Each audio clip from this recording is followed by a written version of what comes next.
박형준의 생각TV.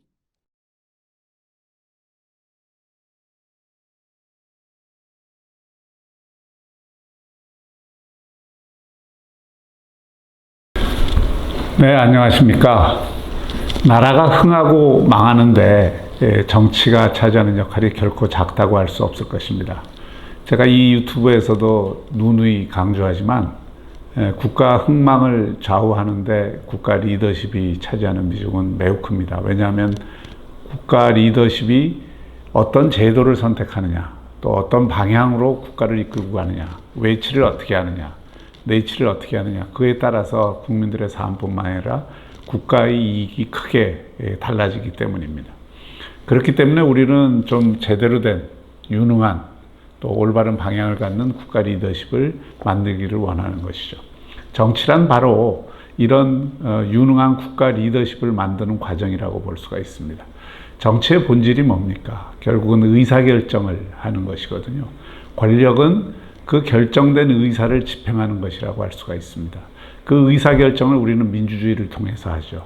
그렇기 때문에 그 민주주의, 특히 선거를 통해서 어떤 세력이 집권하느냐, 어떤 세력이 주도권을 갖느냐, 어떤 세력이 의사결정을 할 헤게모니를 가지고 또 그 의사결정에 의해서 권력을 행사하느냐에 따라서 나라의 운명은 크게 다를 수가 있는 것입니다. 요즘 시중에 사람들을 만나보면 그런 이야기들을 많이 하죠. 아, 대한민국 이대로 거덜나는 것 아니냐, 뭐 이런 말씀하시는 분들이 많습니다.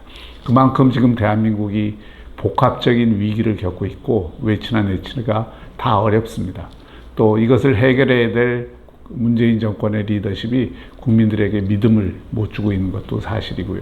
또 이에 대해서 뭔가 대안을 찾아보고 싶은데 그 대안이 잘 안 보인다는 것, 이게 국민들을 더 답답하고 짜증나게 하는 것입니다. 또 불안하게 만들죠. 저는 대한민국 이 위기를 극복하기 위해서 지금은 국정을 담당하고 있는 세력들의 큰 인식의 전환도 필요하지만 이것은 저절로 이루어지는 것이 아니겠죠. 결국 내년 총선이나 그 다음 대선에서 이런 어떤 국정 운영에 대한 국민들의 심판을 제대로 할 수 있는 그런 정치 세력이 있어야만 되는 것이죠. 근데 현실을 보면 어떻습니까? 이런 국민에게 희망을 줄 수 있는 대안 세력의 모습은 잘 보이지 않습니다. 현재의 자유한국당, 제1야당이지만 국민들에게 확실한 대안 세력으로서 또 많은 국민들에게 사랑을 받는 그런 방식으로 지금 당이 가고 있지 못한 것 같습니다. 또 바른미래당은 분열돼 있고 또 제3세력으로서 또는 중대 세력으로서 뭔가 또 새로운 희망을 만들지 못하고 있습니다. 한마디로 말해서 보수와 중도가 지리멸렬하고 4분 5열되어 있죠. 이런 상태에서 만일 총선이 치러진다면 집권 세력이 대단히 많은 실정을 하고 문제가 많고 이럼에도 불구하고 선거 결과는 또 집권 세력이 그럭저럭 버텨내고 또 이기는 이런 결과를 빚을 수가 있는 것이죠.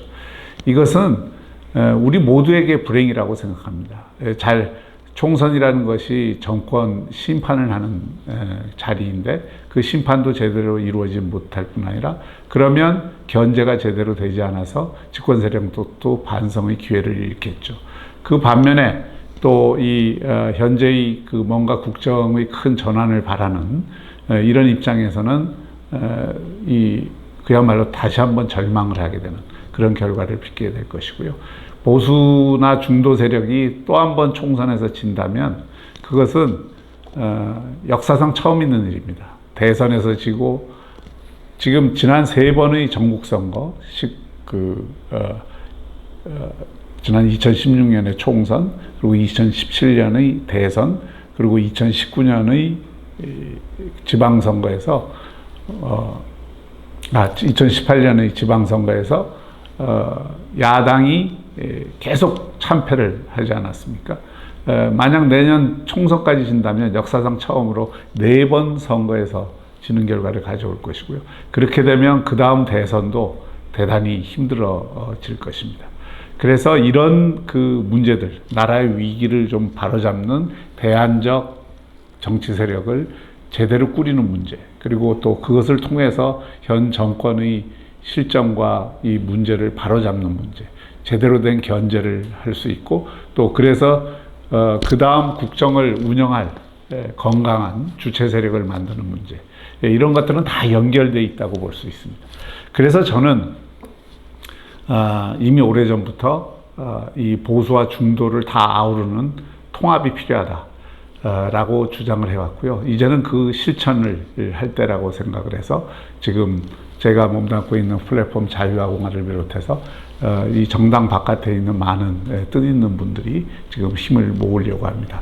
그래서 오늘 그 취지에 대해서 다시 한번 여러분들에게 말씀드리고 왜 이걸 해야 되고 또 어떻게 할 것인가에 대해서 다시 한번 여러분들에게 이 유튜브 방송을 통해서 정리를 해드리고자 합니다. 우선 저는 통합 없이 총선에 승리할 수 있나 이런 문제를 좀 제기하고 싶습니다. 사실은 보수가 지금 지리멸렬하고 4분 5열 돼 있죠. 그거는 이 탄핵의 그늘이 지금도 굉장히 깊고 그 탄핵 이후에 여러 세력들이 나뉘어졌고 또 나뉘어진 상태에서 서로가 서로에 대해서 책임을 묻고 또 손가락질하고 또 그러는 가운데에서 이런저런 합종연행이 있었습니다만은 사실상 이 보수는 분열되어 있습니다. 실제로 이 총선이나 대선, 특히 총선이나 전국적인 지방선거에 선거 결과를 좌우하는 요인은 세 가지라고 보통 얘기합니다. 첫째가 구도고요. 두 번째가 바람이고 세 번째가 인물이라고 얘기를 합니다. 이 구도, 이것 사실은 그 총선이나 지방선거에서는 제일 중요하죠. 한쪽은 분열되어 있고 한쪽은 통합되어 있다면 당연히 분열되어 있는 쪽이 불리할 수밖에 없죠. 그래서 지금의 여권에서는 늘 그 분열을 극복하고자 선거 단일화라든지 여러 가지 정치공학적인 연대 전략을 펴왔던 거고 보수는 사실 그런 경험도 별로 없고 그런 어떤 지혜도 충분히 발휘하지 못했습니다. 그런데 현재의 상황은 어떻습니까? 여권은 비교적 통합이 돼 있는 데 비해서 또 통합이 안 돼 있다 하더라도 그들은 또한 선거 연대 전술을 통해서 그 자신을 단일한 후보들로 내세울 것입니다. 그런데 야권은 지금 분열돼 있죠. 분열돼 있기 때문에 그 분열된 상황을 극복을 하지 못하면 선거에서 구도상 기본적으로 대단히 불리하게 될 수밖에 없습니다. 실제로 총선에서의 격전장은 어디입니까? 그것은 수도권과 충청권이라고 볼 수가 있습니다.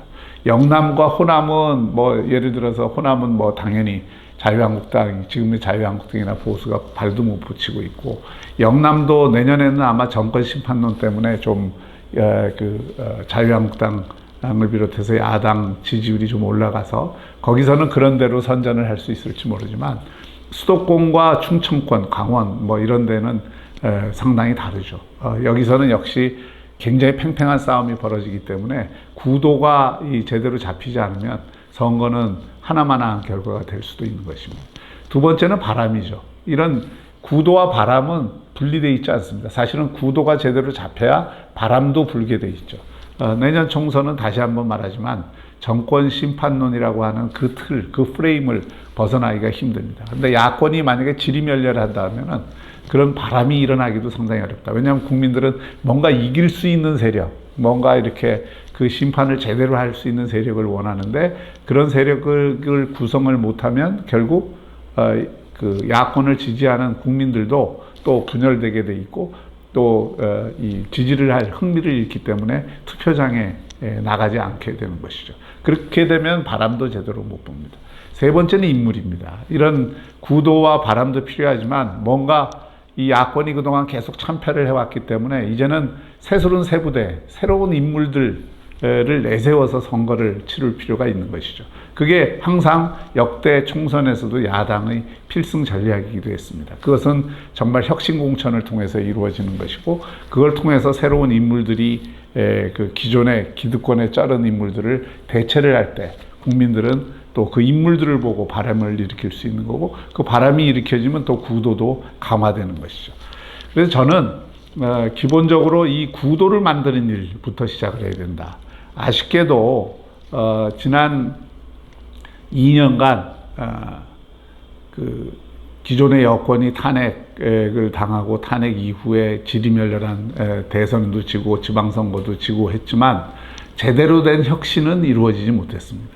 우리가 혁신이라고 할 때는 크게 그 세 가지가 될 수 있는 거죠. 하나는 가치와 노선, 비전을 바꾸는 문제고요.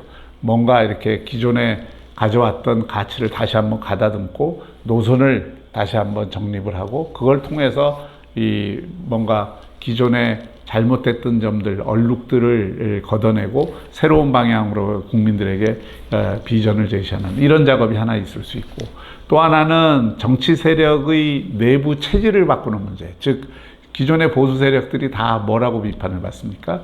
영남 기득권 그 구조에 그냥 함몰돼 있다. 또 너무 관료주의적 체질을 갖고 있다. 국회의원들이 뭔가 혁신가형 또는 그 국민들을 위해서 국정을 선도적으로 하는 그런 유형의 인물들보다는 대부분 회사원 같다. 그리고 자기 어떤 그 지역구를 그냥 지키려고 하는 그 이익에 함몰돼 있다. 또는 대부분 골목 정치에 뭐 여념이 없어서 중앙 정치는 거들떠보지도 않는다.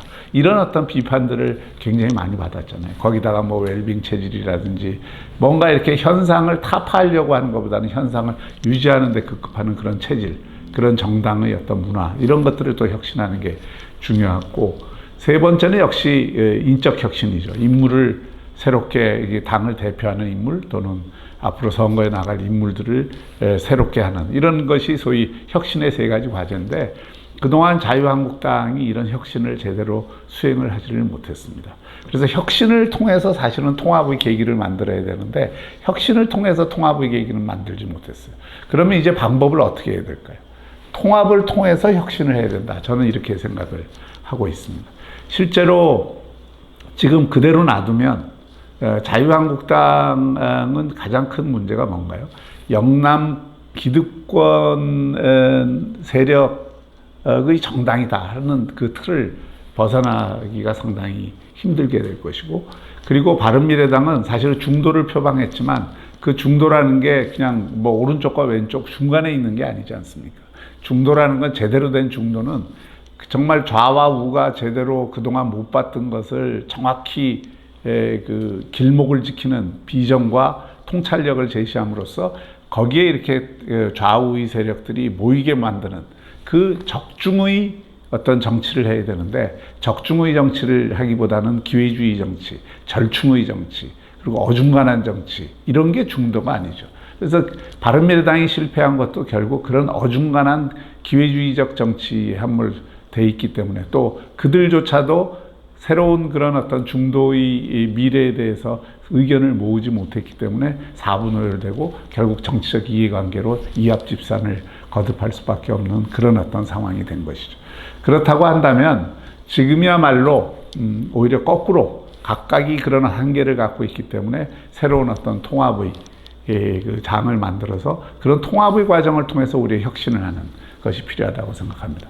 저는 이미 제가 낸 책 보수의 재구성이라는 책에서 한국의 주류 세력, 대한민국을 이끌어왔던 세력이 어떤 가치를 가지고 대한민국을 오늘날 이렇게 훌륭한 나라로 성장을 시켜왔는지를 정리를 한 바가 있습니다. 그것은 자유주의와 민주주의와 공화주의라고 하는, 자유주의와 공화주의, 민주주의라고 하는 그 정신을 헌법가치 속에 담고 있고, 또 그 정신에 충실해서 시장경제와 이 자유민주주의를 발전을 시켜왔고, 그것이 산업화와 민주화를 이루어왔고, 또 그 과정에서 올바른 적합한 그 국가 발전 전략을 채택을 해서 여러 가지 문제에도 불구하고 오늘의 이 신화를 만들어낸 겁니다. 다만 그 과정에서 뭐 정치나 사회나 모든 게 완벽할 수는 없으니까 여러 가지 운동장 내에 그 웅덩이도 있는 것이고, 또 옷감으로 따지면 얼룩도 있는 것입니다. 그런 웅덩이와 얼룩을 제거해내는 작업을 하는 것이 바로 혁신이고 변하고 또 미래로 향하는 개혁이죠. 그런 것들을 지금 해내야 된다고 생각을 하고, 그런 면에서 그 자유주의와 공화주의와 민주주의라고 하는 가치에 충실한 그런 어떤 그 비전과 또 전략을 만들어서 또 지금의 어떤 시대적 조건, 신냉전 체제로 가고 있는 이 시대적 조건, 4차 산업혁명이나 AI 시대로 가고 있는 이런 시대적 조건, 또 글로벌리즘이 퇴조하고 네오내셔널리즘이 부상하는 이런 시대적 조건에 맞는 국가 전략을 제대로 정립을 해서 그걸 통해서 그런 가치와 전략, 비전을 에 대한 광범한 동의를 모아냄으로써 우리는 또 이 통합을 그런 혁신에 연결을 할 수가 있는 거죠. 그 힘을 바탕으로 해서 결국 활용점정이 되는 것은 뭐냐? 결국은 공천의 혁신을 통해서 새로운 인물들이 그 기존의 기득권의 전, 회사원 같은 또 골목 정치에만 함몰되어 있는 그런 어떤 그래서 자기 지역에서 선수만 채우는 이런 정치인들을 뒤로 물리고 그런 사람들이 용퇴를 하게 만들고 새로운 어떤 연부역강한 사람들을 앞에 내세워야 되는 것이죠.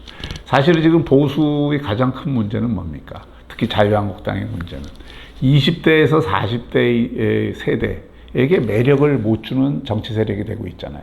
보수가 미래로 간다 그러면 뭐 50대, 60대의 기성세대뿐만이 아니라 20대에서 40대까지의 세대에게도 매력을 줄 수 있어야 되고 특히 자유한국당의 경우를 보면 가장 치명적인 것이 20대에서 40대까지 여성의 지지율이 대단히 낮습니다.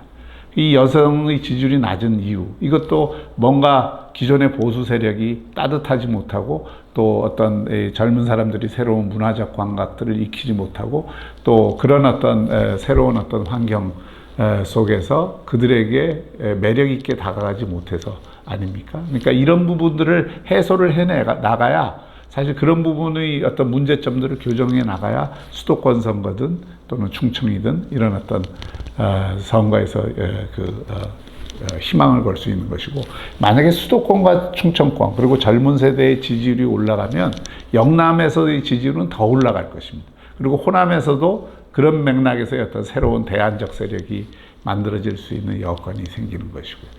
그런데 이런 뭔가 이렇게 하면은 될 것이다라고 하는 생각을 제가 여기저기 생각을 전해보니까 굉장히 많은 분들이 그렇게 생각을 하고 있습니다.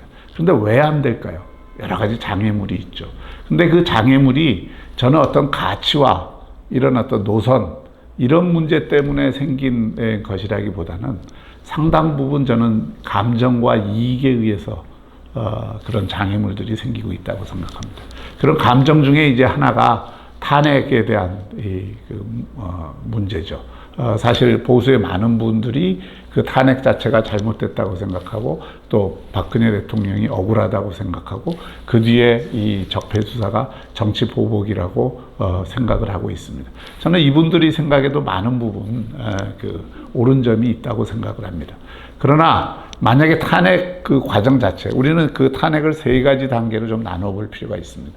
탄핵에 이르게 되는 과정까지 해서 어떤 보수 정권들의 공과를 정확히 정리하는 문제, 그리고 그 속에서 특히 과에 해당되는 부분을 반성하고 성찰하는 문제와 실제로 정치적 탄핵이 이루어졌던 그 시간, 2016년 말에 그런 국회에서 탄핵이 일어나는 과정에서 이 정치적으로 과연 그게 옳은 선택이었나, 그리고 또 거기에 문제는 없었는가, 이런 거를 밝히는 문제하고, 그 다음에 그 뒤에 적폐청산 수사 과정에서 실제로 여권의 그런 정치보복 드라이브가 걸려서 진행된 문제, 요 세 단계가 좀 성격이 다른데, 첫 번째 단계에 대해서는 우리가 같이 이야기를 할 수가 있는데, 지금 두 번째, 세 번째, 특히 두 번째의 문제에 대해서는 저는 좀 전략적으로 유예를 하자. 왜냐하면 이 부분은 굉장히 감정이 서로 부딪히는 문제고, 서로가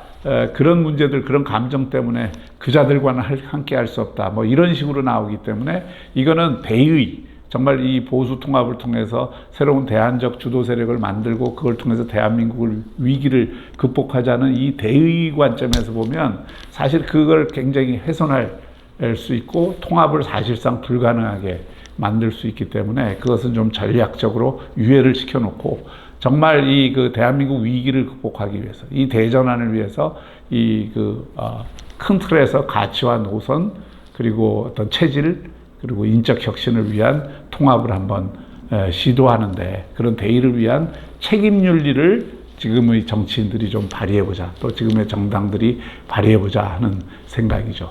결국 그 핵심은, 우선적인 과제는 자유한국당의 황교안 대표라든지 또 이 안철수 전 대표라든지 유승민 전 대표라든지 또 원희룡 지사라든지 또 자유한국당 내에도 잠재적인 대선 주자들이 오세훈이나 홍준표 뭐 이런 많은 분들이 있지 않습니까? 이런 분들이 작은 이해관계 또 감정 또 이런 것들을 좀 넘어서서 정말 미래를 향한 가치와 노선을 새롭게 정립하면서 통합을 하고 또 그 안에서 사천이라든지 보수공천이라든지 뭐 밀실공천이라든지 지분 나눠먹기라든지 이런 정치적 구태가 아닌 정말 공동으로 이기는 총선 또는 그 안에서의 어떤 인적 혁신이라고 하는 그런 대의에 복무하는 그런 어떤 공천 프로그램과 시스템을 만들어서 내년 총선을 준비를 할 수 있다면 저는 내년에 확실하게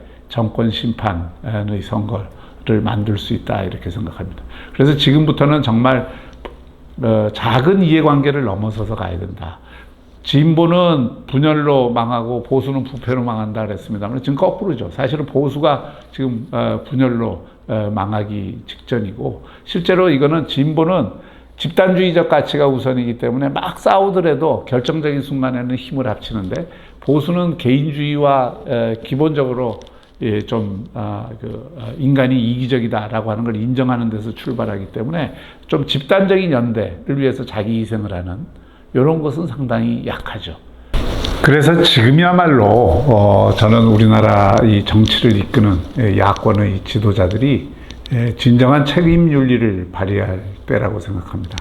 막스 베버가 이 책임윤리를 얘기했을 때에는 자기 정치의 행위에 대한 그 결과에 대한 책임을 지는 그런 태도를 이야기합니다.